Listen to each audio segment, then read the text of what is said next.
नीलावंती ग्रंथ एक ऐसा ग्रंथ है जिससे मनुष्य काल का ज्ञाता बन सकता है और ये एक रहस्य भी है जिसको सुलझाने के लिए जिसने भी प्रयास किया उसको मृत्यु की प्राप्ति हो गई।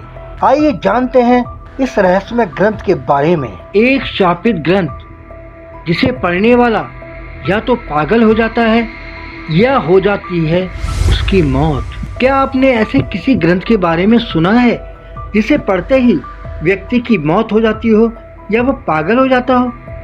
सुनने में ये फिल्मी कहानी लग रही है लेकिन ये हकीकत है। भारत ग्रंथों महाकाव्यों का देश है। आदिकाल से विभिन्न भाषाओं लिपियों में अनगिनत ग्रंथ लिखे गए हैं जिन्हें लोग आज भी पढ़कर मार्गदर्शन पाते हैं। इन महाकाव्यों ग्रंथों का पठन पाठन करना बहुत शुभ और लाभदायी माना गया है, लेकिन हमारे देश में एक ऐसा शापित ग्रंथ भी है जिसके बारे में कहा जाता है कि उसे पढ़ने वाले व्यक्ति की या तो मौत हो जाती है या वह पागल हो जाता है। इस शापित ग्रंथ का नाम नीलावंती ग्रंथ है।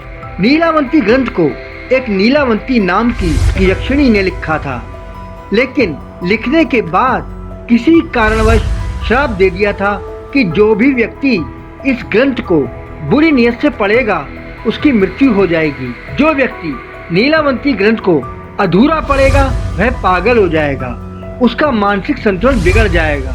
नीलावंती ग्रंथ को लेकर ये मिथ आमतौर पर महाराष्ट्र समेत दक्षिणी भारत में प्रचलित है। ऐसे में सवाल ये उठता है कि इस ग्रंथ में आखिर क्या है या ये ग्रंथ किस बारे में है।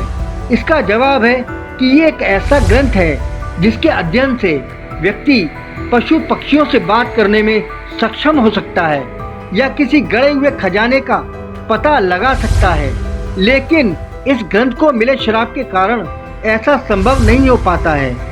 हिंदी साहित्य में नीलावंती ग्रंथ का वर्णन मिलता है, लेकिन अब ये ग्रंथ कहीं भी मौजूद नहीं है। यहाँ तक कि कहा जाता है कि शापित होने के कारण ये ग्रंथ भारत में बैन है।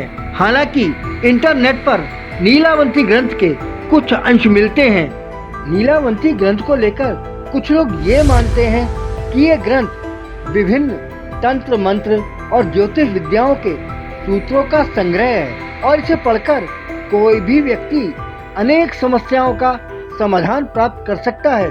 और ये मानते हैं कि इसमें तंत्र मंत्र, ज्योतिष, रोग निदान, आयुर्वेद, वास्तु, दैव ज्ञान, समुद्र विज्ञान, यात्रा, रत्न निपुणता और अन्य विषयों पर चर्चा की गई है। हालांकि इसके समर्थकों के अलावा कुछ लोग इसे एक व्यक्ति के धार्मिक और सामाजिक जीवन के लिए अनुचित और असुविधाजनक भी मानते हैं, क्योंकि इसमें मौजूद कुछ ऐसी बातें हैं जो आम धार्मिक भावनाओं के विपरीत हैं।